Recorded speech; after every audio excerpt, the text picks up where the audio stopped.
जय श्री कृष्ण, जय श्री राम। श्रीमद् भागवत कथा के चतुर्थ स्कंद में आपका स्वागत है। हम कथा सुन रहे हैं अभी राजा पृथु की, जो कि भगवान विष्णु का ही एक अवतार रूप है। पिछली कथा में हमने जाना था कि राजा पृथु ने पृथ्वी माता को अपनी पुत्री बनाया, उनको अपनी पुत्री माना और पृथ्वी को समतल करके यह पृथ्वी लोगों के रहने योग्य और खेती करने योग्य बनाई थी। उनका राज्य शासन बहुत अच्छा चल रहा था। अब राजा पृथु ने 100 अश्वमेघ यज्ञ करने की दीक्षा ली। सरस्वती नदी के तट पर उन्होंने ऋषियों के आश्रम के पास में जाकर के और वहाँ पर 100 अश्वमेघ यज्ञ करने का अनुष्ठान किया और अश्वमेघ यज्ञ करना शुरू किया। सभी देवी देवता, सभी ऋषिगण, मुनि, सभी गंधर्व, किन्नर, सभी पशु पक्षी और हर प्रकार के जीव वहाँ पर आए और उन्होंने राजा पृथु के यज्ञ में हिस्सा लिया। वे यज्ञ संपन्न कर रहे थे और उनके 99 यज्ञ होने को थे। उधर इंद्र ने सोचा कि अगर ये जो पृथु है, इसने अगर 100 अश्वमेघ यज्ञ कर लिए तो ये तो इंद्र बन जाएगा, मेरा इंद्रासन ले लेगा, स्वर्ग पर आधिपत्य जमा लेगा। मुझे इसका यज्ञ भंग करना ही पड़ेगा। और इंद्र ने पृथु राजा के 100 अश्वमेघ यज्ञों को भंग करने की प्रतिज्ञा ली और उन्होंने अलग अलग प्रकार के रूप धारण करके और यज्ञ में विघ्न डाले।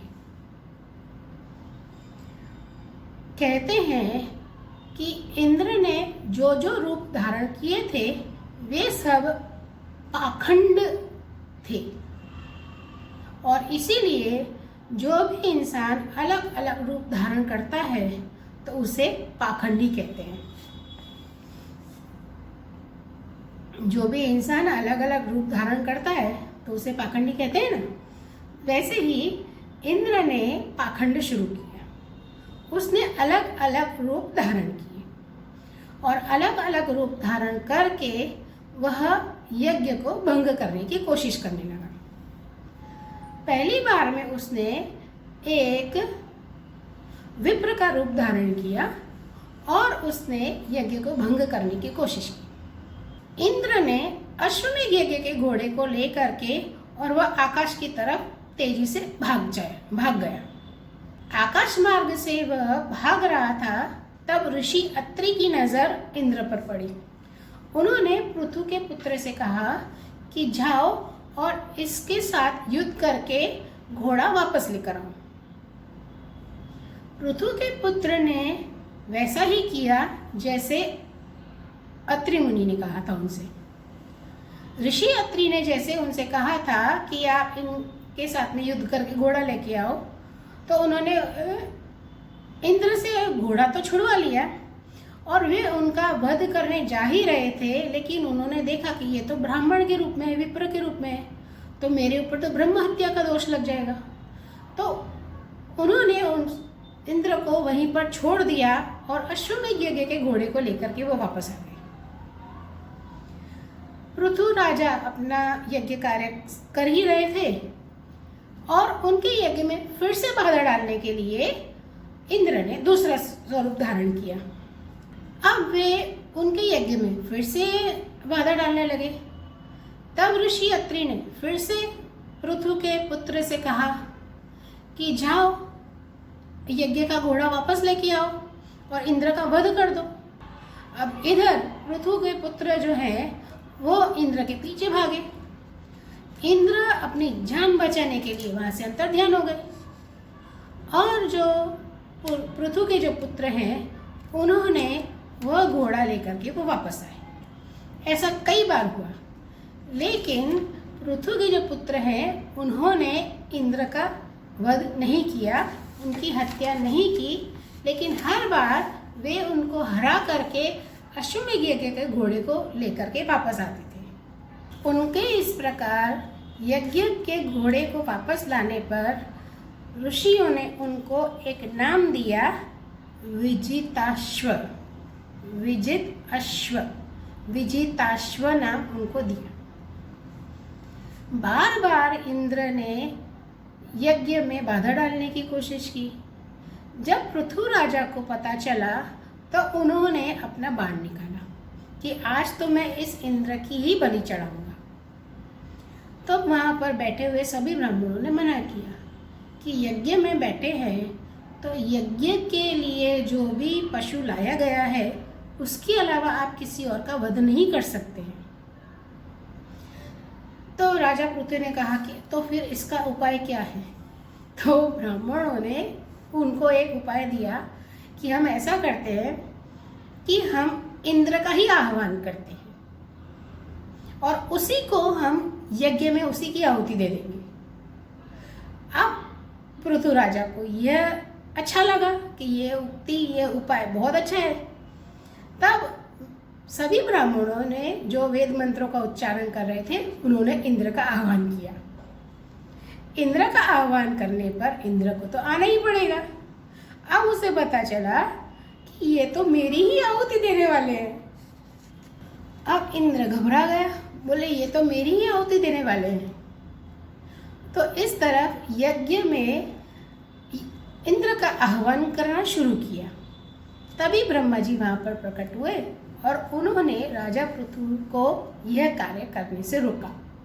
उन्होंने कहा कि आप इस तरह से इंद्र की बलि नहीं चढ़ा सकते हैं, वह इंद्र है और आप एक राजा हैं, आप साक्षात भगवान विष्णु के ही अवतार हैं, तो आप इस तरह से इंद्र की बलि नहीं चढ़ा सकते हैं। तो राजा पृथु ने कहा कि ये इंद्र है, इसने मेरा अश्वमेध यज्ञ को भंग करने की बहुत चेष्टाएं की है। 99 यज्ञ हो चुके हैं, 100वां यज्ञ मुझे नहीं करने दे रहा है, तो मैं इसका वध करूंगा। तब ब्रह्मा जी ने उनको याद दिलाया कि भाई आप ही विष्णु जी हैं, आप इस तरह से इंद्र का वध नहीं कर सकते हैं। तब राजा पृथु ने कहा तो फिर अब मैं क्या करूं, मेरा तो अनुष्ठान अधूरा रह जाएगा। तब ब्रह्मा जी ने कहा कि आपने अपने भाव से, निश्चल भाव से आपने ये जो 99 यज्ञ किए हैं तो आपको 100 यज्ञ का ही फल मिलेगा। आप यही मानिए कि आपने 100 अश्वमेध यज्ञ पूरे किए। गिनती 99 की है लेकिन आपको पूरे 100 अश्वमेध यज्ञ का ही फल मिलेगा। आप इस बात की चिंता ना करें कि आपके यज्ञ अधूरे रह गए हैं। और ब्रह्मा जी ने उन्हें बताया कि वह बार बार जो पाखंड रच रहा था, इससे पाखंडियों की, धूर्तों की जो संख्या है वो बढ़ती जा रही थी। विश्व में पाखंड बढ़ता जा रहा था। तो इसे आपको रोकना होगा। अगर आपने जिद की है कि आपको अश्वमेध यज्ञ पूरे करने ही हैं, 100 अश्वमेध यज्ञ पूरे करने ही हैं, तो इंद्र आपको करने नहीं देगा। वह बार बार आपको यज्ञ में विघ्न डालने के लिए आएगा ही। जितनी बार वो यज्ञ में विघ्न डालने के लिए आएगा, इतनी बार उसका पाखंड बढ़ता जाएगा। तो हम नहीं चाहते कि उसका पाखंड बढ़े। वे कहते हैं कि इस संसार में, इस जगत में, इस पृथ्वी पर क्योंकि अधर्म बढ़ गया था, इसीलिए तो आप प्रकट हुए, आपने जन्म लिया। और जब आप प्रकट हुए हैं तो धर्म की रक्षा करनी पड़ेगी। इस तरह से आप पाखंड बढ़ने नहीं दे सकते हैं। जितना आप इंद्र को रोकेंगे वो उतना ही पाखंड बढ़ाता जाएगा। इसलिए आपको जो है वो पाखंड को कम करना है, इंद्र का वध नहीं करना है। आप ऐसा रास्ता निकालिए जिससे कि इंद्र पाखंड ना करे और वह वहीं पर रुक जाए।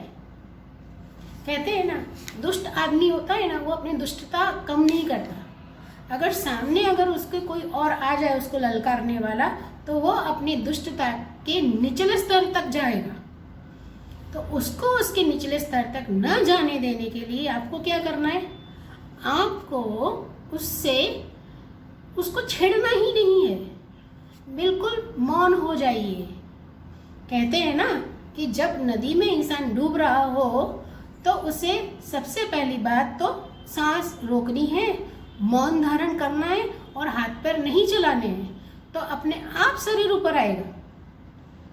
वैसे ही अगर किसी के साथ में आपका कोई झगड़ा है और वह इंसान अपनी दुष्टता नहीं छोड़ रहा है, तो आप शांत हो जाइए। आप शांत हो जाएंगे, कुछ प्रतिक्रिया नहीं देंगे, तो वह दुष्ट आदमी अपनी दुष्टता नहीं करेगा। तो यही चीज यहाँ पर ब्राह्मणों ने, सभी मुनियों ने राजा पृथु को समझाई कि इंद्र अभी दुष्टता पर उतर आया है, तो उसकी दुष्टता कम करने के लिए आपको शांत हो जाना है। आप कुछ नहीं करिए, आप ये यज्ञ यहीं पर छोड़ दीजिए। ब्रह्मा जी ने भी जब उनसे यही बात की, सभी देवताओं ने, सभी ब्राह्मणों ने भी उनसे यही बात की, तब पृथु राजा ने अपने अनुष्ठान को वहीं पर छोड़ दिया और उन्होंने ब्राह्मणों को यथाशक्ति जो भी दक्षिणा आदि देने की थी वो उन्होंने उनको दी। सभी प्रजा में भी जितना जो भी उनको बांटना था वो सब दिया, सब दान करना था वो सब दान पुण्य किया और उन्होंने इस यज्ञ की पूर्णाहुति की। जैसे ही उन्होंने यज्ञ संपन्न किया तो यज्ञ नारायण पुरुष भगवान श्री नारायण खुद वहाँ पर अपने स्वरूप में प्रकट हुए। उनके प्रकट होने पर राजा पृथु ने उनके चरण स्पर्श किए और उनकी स्तुति गाई। तब नारायण ने राजा पृथु से कहा कि इंद्र आपसे क्षमा मांगना चाहते हैं। तब पृथु राजा ने कहा कि क्षमा की तो कोई बात ही नहीं है, मैं सब भूल चुका हूँ। और उन्होंने एक दूसरे को मैत्री भाव से देखा और अपने हृदय से लगा लिया।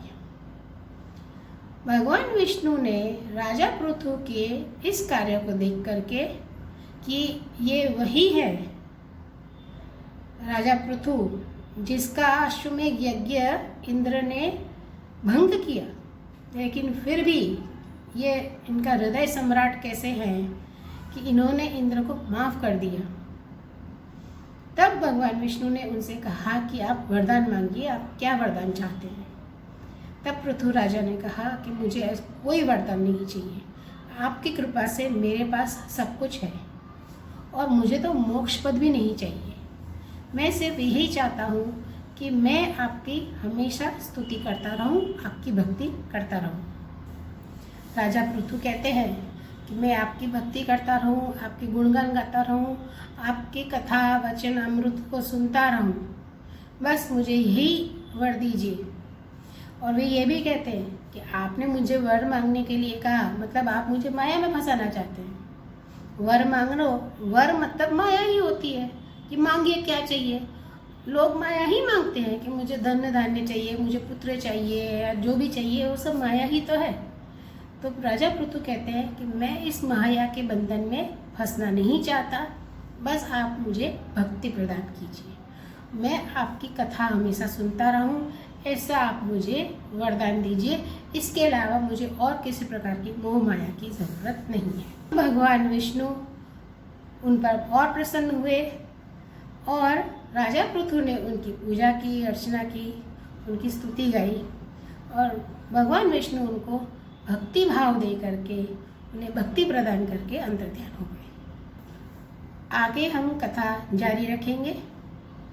राजा पृथु ने अपने प्रजा को क्या उपदेश दिया वो हम जानेंगे। यहाँ तक की कथा आपको कैसी लगी कृपया कमेंट करके ज़रूर बताइएगा और अगर कहीं पर त्रुटि हो तो कृपया वो मुझे ज़रूर पहले बताइएगा। धन्यवाद।